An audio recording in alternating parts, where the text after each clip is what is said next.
আসসালামু আলাইকুম। আমি মোহাম্মদ তাহসিন, ক্লাস 1-2 কোরআন মাজিদ ও তাজবিদ আম্পার গ্রুপের শিক্ষক।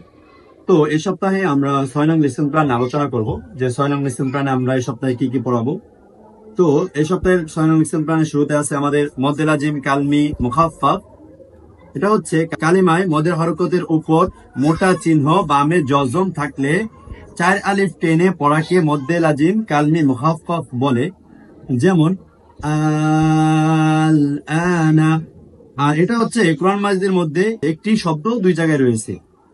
এরপরে আছে মদ্দে লাজিম কালমি মুসাক্কাল, কালেমায় মদের হরফ ও মদের হরকতের উপর মোটা চিহ্ন বামে তাসদীদ থাকিলে 4 আলিফ টেনে পড়াকে মদ্দে লাজিম কালমি মুসাক্কাল বলে।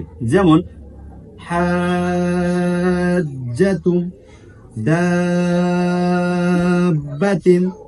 এইভাবে বাকিগুলা। এরপরে আছে মদ্দে মুত্তাসিল, মদের হরফ বা মদের হরকতের উপর মোটা চিহ্ন বামে হামজা থাকলে 4 আলিফ টেনে পড়াকে মদ্দে মুত্তাসিল বলে। যেমন জাআ, শাআ, এইভাবে বাকিগুলা। এবং এই সপ্তাহে লেসন প্ল্যানে আমাদের 5 নম্বর মাখরাজ আছে। 5 নম্বর মাখরাজ জিহ্বার গোড়া থেকে একটু আগে বাড়াইয়া তার বরাবর উপরে তালুর সঙ্গে লাগাইয়া মধ্যখান পেঁচানো কাফ। এবং বৃহস্পতিবারে আমাদের পূর্বে পড়া রিভিশন থাকবে। এই ছিল 6 নং লেসন প্ল্যানের আলোচনা। যদি কোনো কিছু বুঝতে অসুবিধা হয় তাহলে ইনশাল্লাহ ক্লাসে আমার সাথে যোগাযোগ করবেন, আমি বাকিটা বুঝিয়ে দেওয়ার চেষ্টা করব। আসসালামু আলাইকুম রহমতুল্লাহি ওয়া বারাকাতুহু।